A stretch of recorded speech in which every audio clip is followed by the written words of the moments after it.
Bonjour, Nickel Bonnefoy. Je suis très heureuse de vous accueillir pendant cette période dans le cadre de Elephant Fest, un festival merveilleux roumain qui est devenu déjà célèbre. Espérons que la pandémie va passer le plus vite possible pour qu'on puisse développer ce festival dans la real life. Euh, La traduction roumaine de votre dernier roman, Héritage, vient de paraître en Roumanie, donc je vais dévoiler la couverture de ce Magnifique. livre. Une belle Magnifique. couverture pour un livre extraordinaire que j'ai lu l'année passée dès le lancement. Bienvenue dans cette discussion pour le lecteur roumain.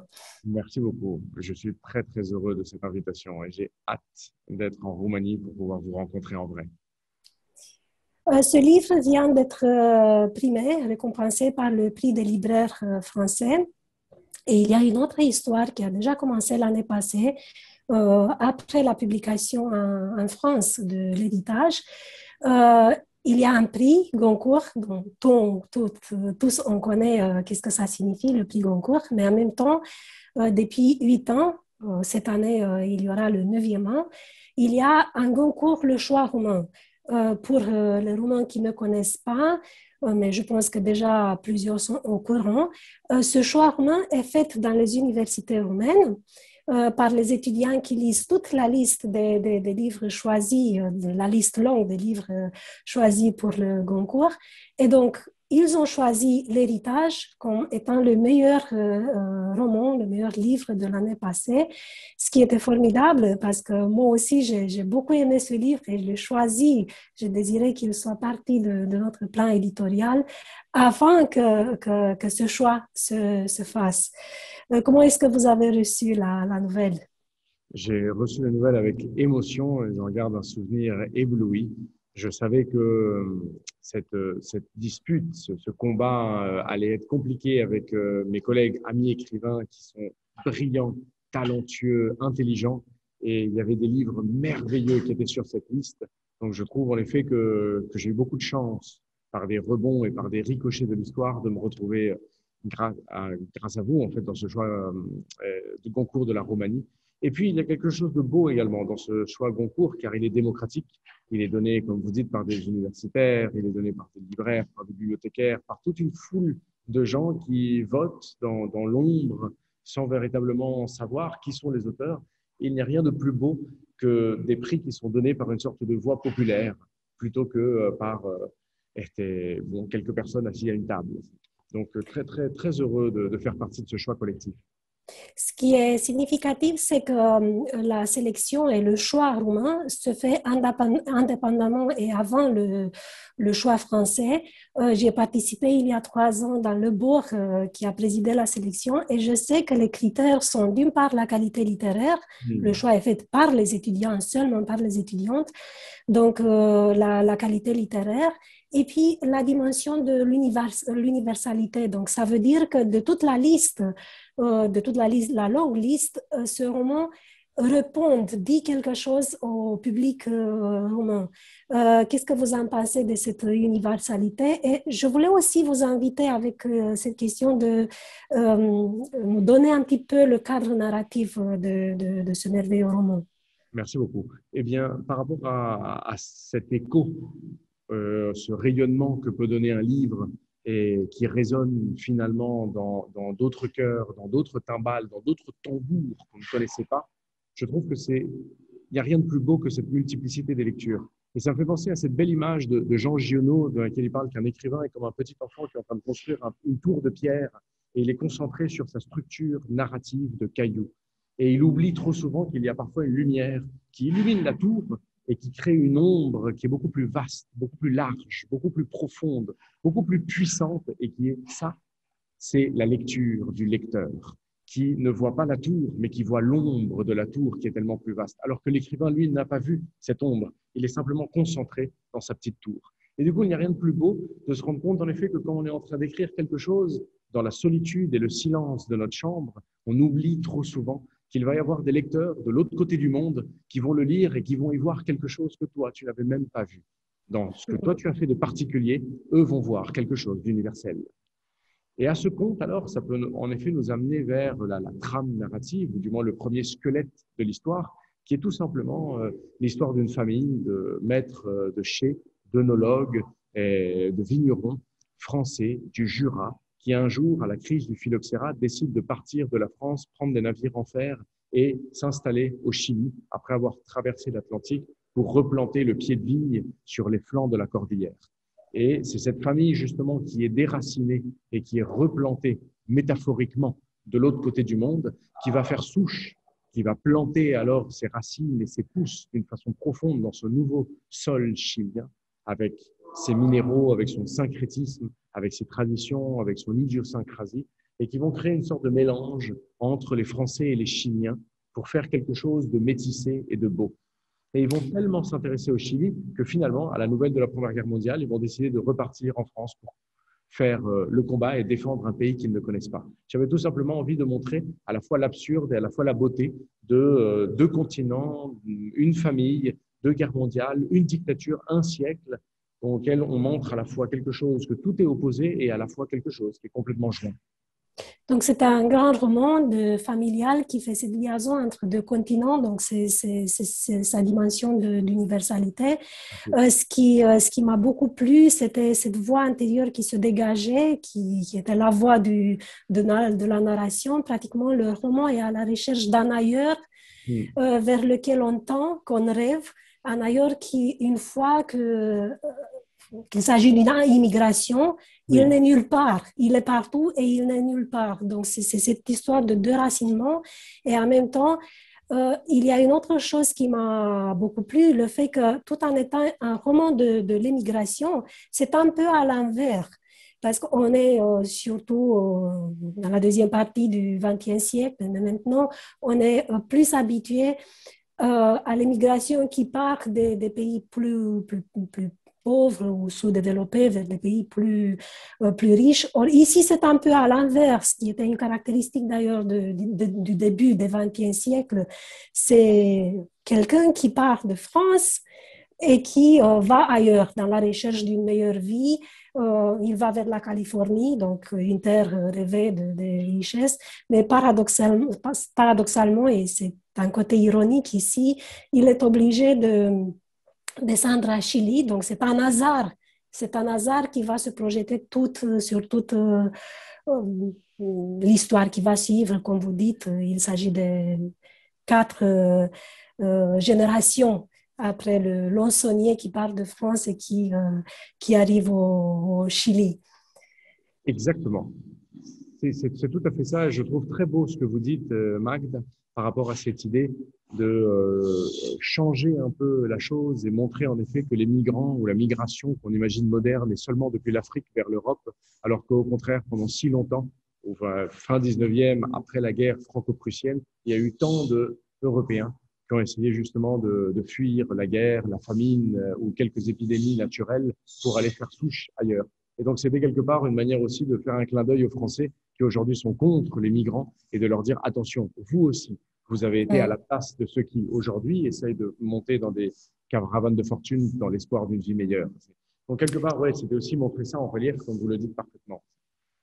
Oui, derrière l'histoire qui est très captivante, pratiquement on lit d'entrée le livre, il y a aussi, on peut même déchiffrer une dimension politique. Je voulais vous dire quelque chose à propos de vous comme auteur qui avez écrit ce livre. Donc, vous êtes franco-vénézuélien. Pratiquement, vous avez une double citoyenneté. Votre père était chilien, votre mère, elle était diplomate de Venezuela. En fait, vous êtes né en France, mais votre enfance, j'ai l'impression, a été au Portugal et au Venezuela aussi. Vous avez écrit ce roman à Villa Médicis, où vous êtes maintenant d'ailleurs, à Rome. Donc, on a non pas seulement un roman sur différents pays, sur différentes cultures, mais pratiquement je vois que vous-même, vous êtes à la confluence des différentes cultures. qu'est-ce que vous êtes, vous? Vous êtes, où est-ce que vous êtes, vous, vraiment? À Paris, à Caracas, à Santiago, à Rome? Alors, je ne le sais pas vraiment, Magda, pour être tout à fait honnête, si j'en sais pas plus que vous.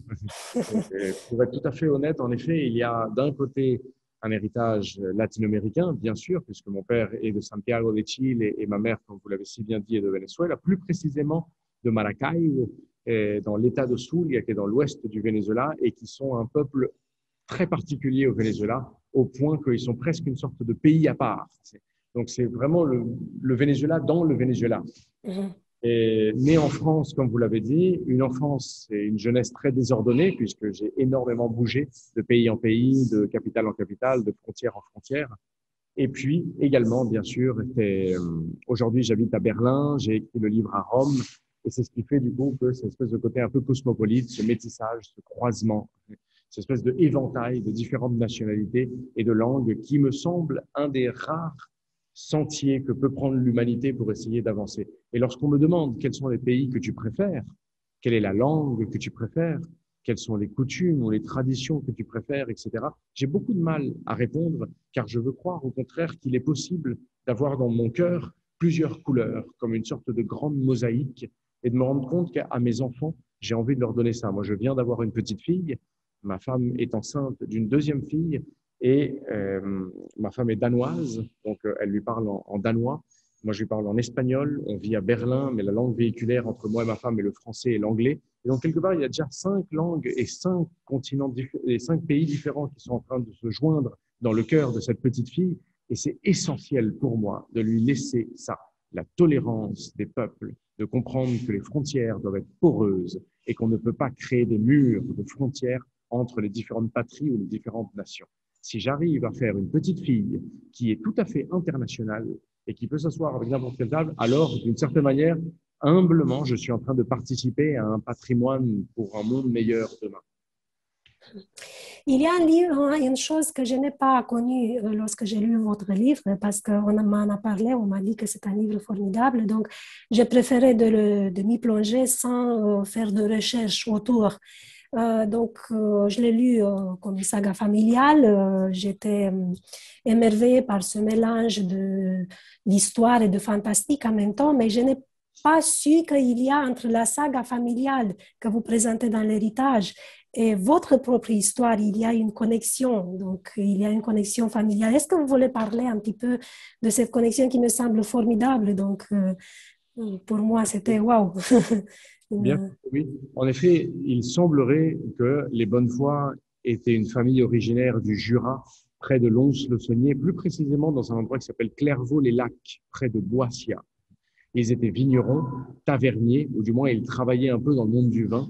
Et à la crise du phylloxéra, eux aussi ont été quelque part, ont été victimes de cette crise qui les a obligés à partir au Chili. Il y avait, il paraît, un vieil oncle qui était déjà au Chili à ce moment-là et qui avait fondé une des premières librairies Hachette. Et donc, ils ont reçu ces premiers vignerons, ces Français, ces Bonnefoy qui sont arrivés et qui se sont installés dans une première génération, qui ont eu des enfants là-bas parce qu'ils se sont mariés entre Français. Et donc, cette deuxième génération née au Chili est la génération de mon arrière-grand-père qui s'appelait Émile Bonnefoy, avec ses frères Robert et Charles, qui eux, en effet, avaient plus ou moins 20 ans à la nouvelle de la Première Guerre mondiale lorsque c'est arrivé au Chili et ils ont décidé de partir. Robert et Charles sont morts dans la Marne. Émile Bonnefoy est revenu avec un poumon en moins, et c'est Émile que moi j'appelle Lazare dans le livre, et qui lui, en effet, s'est marié avec une Française. Ils ont eu ma grand-mère, et ma grand-mère a eu mon père, et mon père est également était une sorte de projection de Hilario Da, puisqu'il a été torturé par la junte militaire de Pinochet, arrêté, envoyé à Villa Grimaldi, et puis ensuite exilé du pays pour revenir en France. Donc, quelque part, en effet, bien sûr qu'il y a énormément d'éléments autobiographiques dans mon livre, mais parallèlement à ça, j'ai essayé en effet de les mélanger beaucoup avec de la fiction, avec de l'irréalité, avec de l'imaginaire, pour essayer de souder ces différents blocs autobiographiques dans quelque chose qui soit plus léger, qui soit plus fluide et qui soit plus agréable à lire.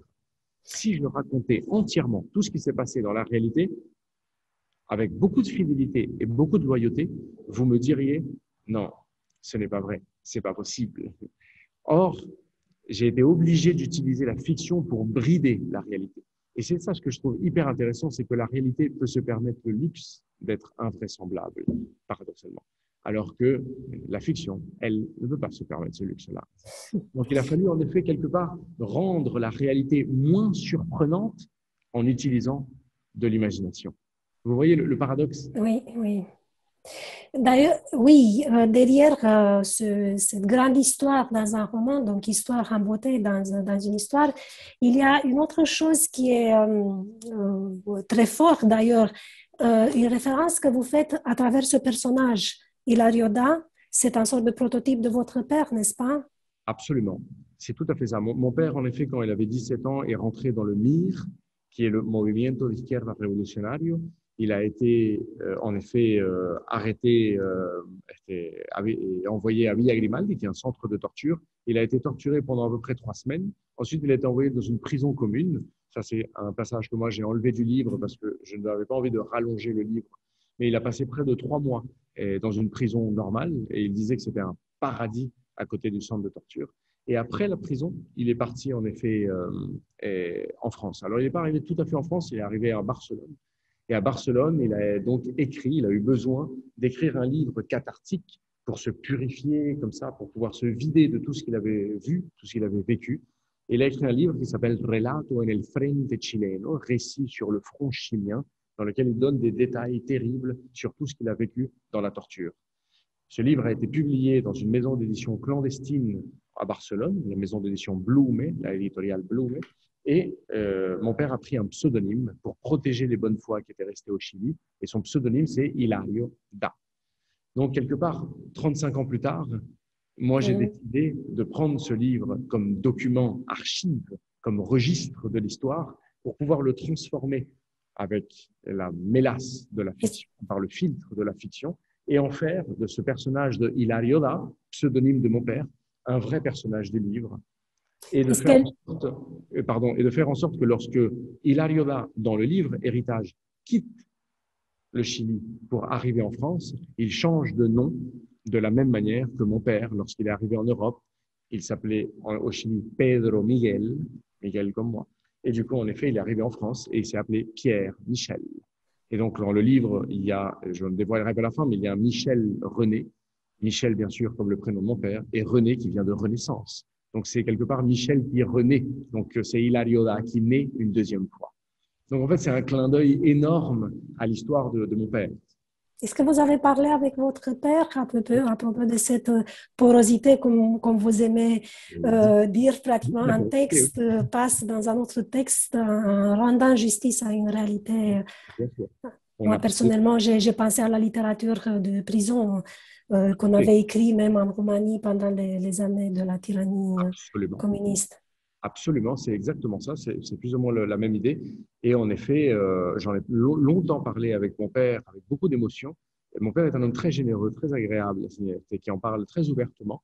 Et nous avons parlé de 2 choses. D'abord, est-ce que c'était moralement ou éthiquement correct de prendre des éléments de sa propre vie et d'en faire de la fiction dans la mienne? Et il m'a dit, au contraire, prends tout ce que tu veux, car il faut que cette histoire soit entendue de toutes les façons possibles. C'est ridicule d'être en train de verrouiller un texte, de condamner un texte, d'enchaîner un texte. Au contraire, il faut que le texte se modifie, soit adapté, soit modelé, soit agencé, ordonné d'une différente manière pour qu'il vive, pour qu'il se ramifie. Donc il m'a dit, vas-y.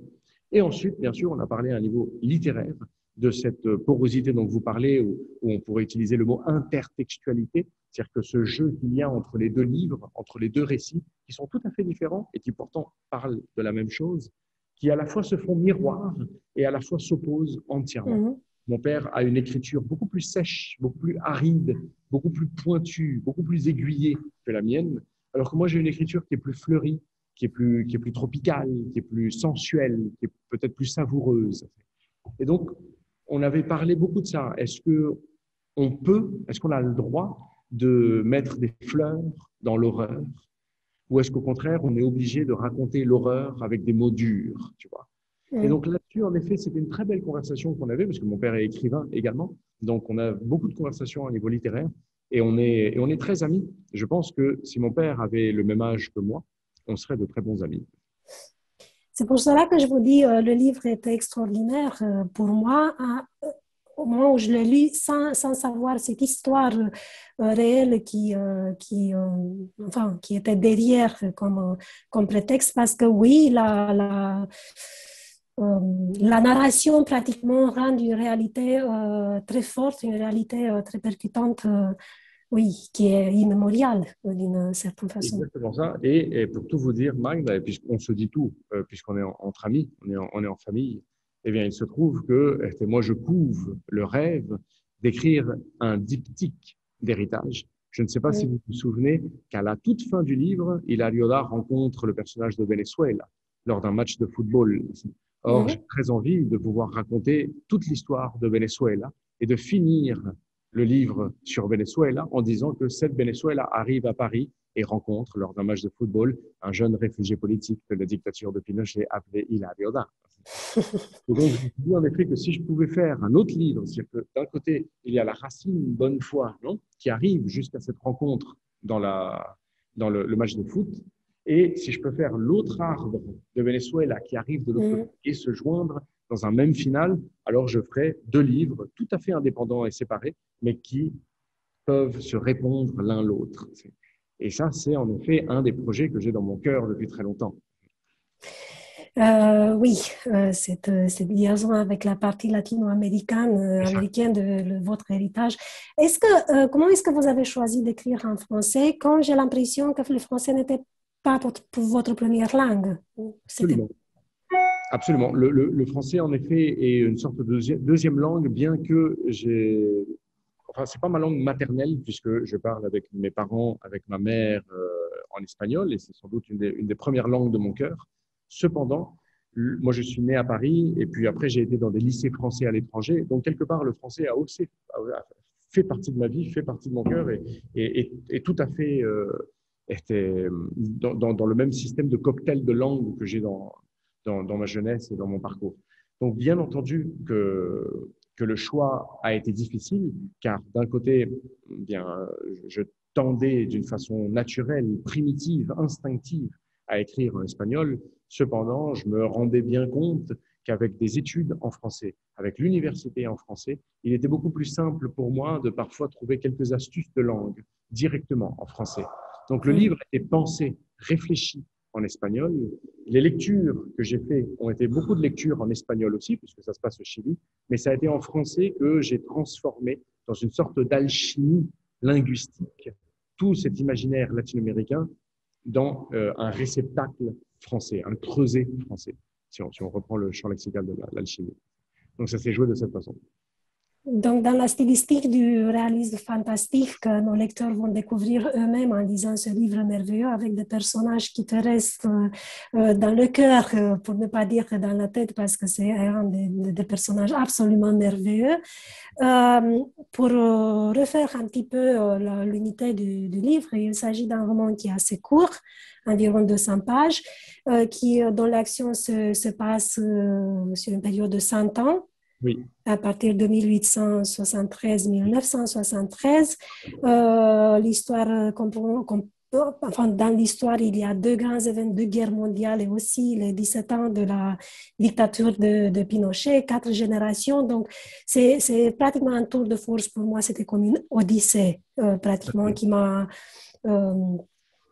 une odyssée qui est très légère en même temps parce que tu n'as pas l'impression en lisant que tu traverses toute cette histoire.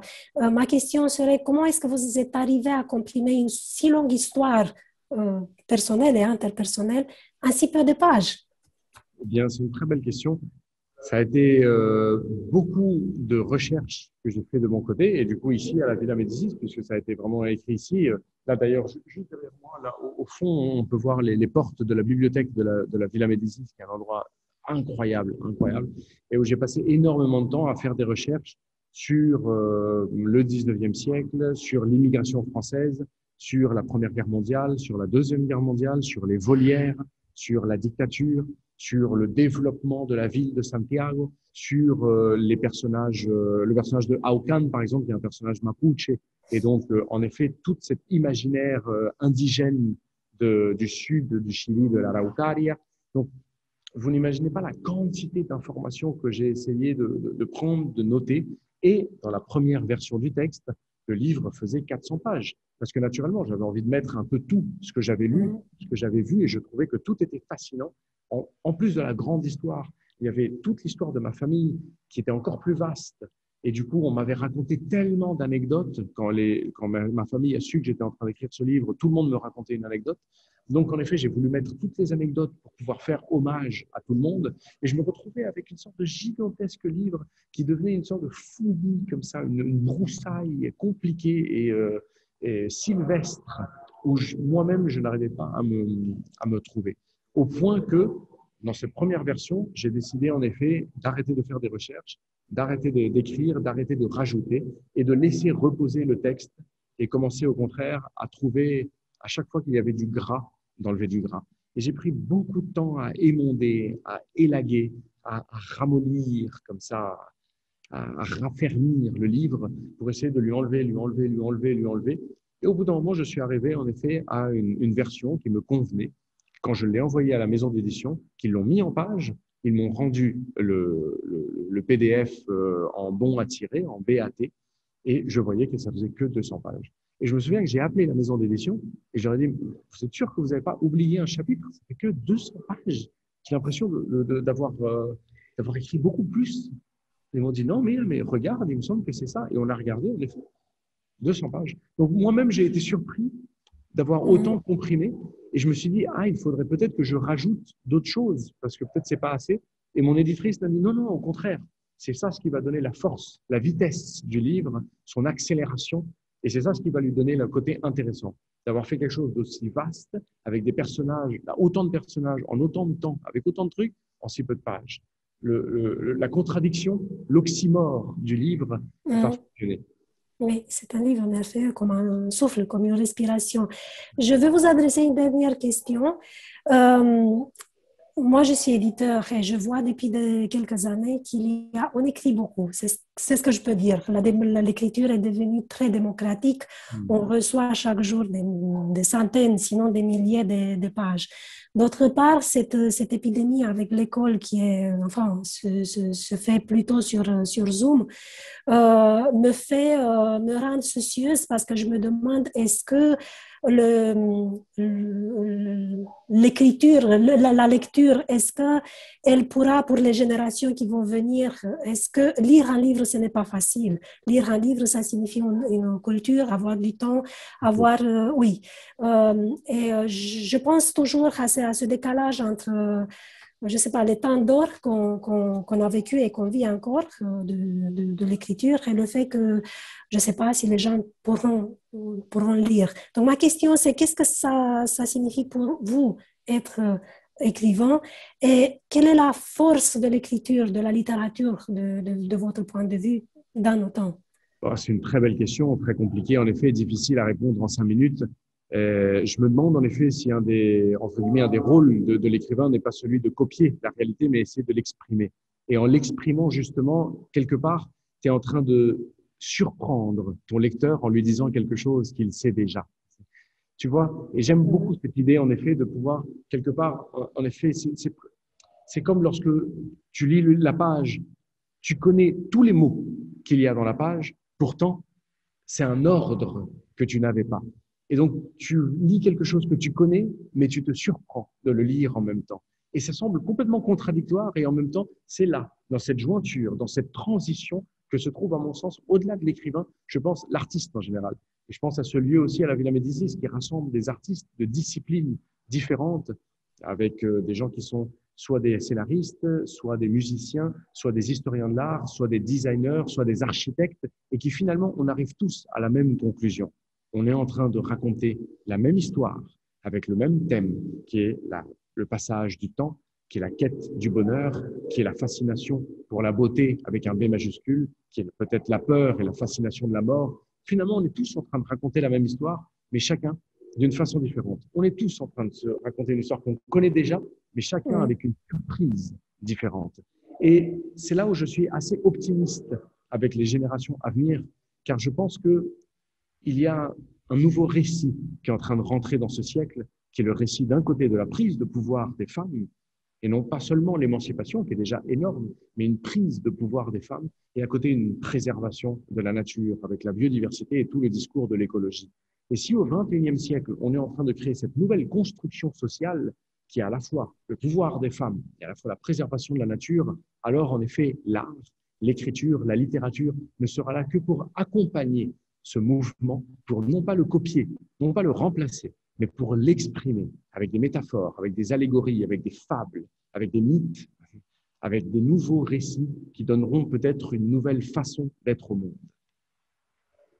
Merci beaucoup d'avoir accepté de venir. Je pense que c'est extrêmement important de refaire à chaque fois ce rappel à la lecture, de dire à tous les gens et aux jeunes générations à quoi bon la littérature, quel est son charme et dans ce monde en toute vitesse où on a le temps pour rien du tout, que, je sais pas, relancer et redéfinir le rôle de la vraie littérature. Euh, Après avoir lu un livre comme le vôtre, il y a plein de questions et certainement les lecteurs roumains auront plus que moi. C'est pour cela qu'on vous attend avec tout plaisir, avec une joie immense au début de novembre, parce qu'entre 1er et 4 novembre, vous serez à Bucarest pour la discussion avec le public sur ce roman, L'héritage, Hereditate en langue roumaine. Et à cette occasion-là, il y aura aussi la décernation, le choix du prix Goncourt, le choix roumain, pour l'année 2021. Ah, sympathique, oui. Alors, moi, je sais déjà pour qui je vais voter, si je peux voter. C'est vrai. Est-ce que je peux vous demander? Ah oui, absolument. Bon, alors, j'ai pas envie de... Oui, eh bien, moi, j'ai beaucoup aimé le livre de Mohamed Sahar Bougar. J'en étais sûre.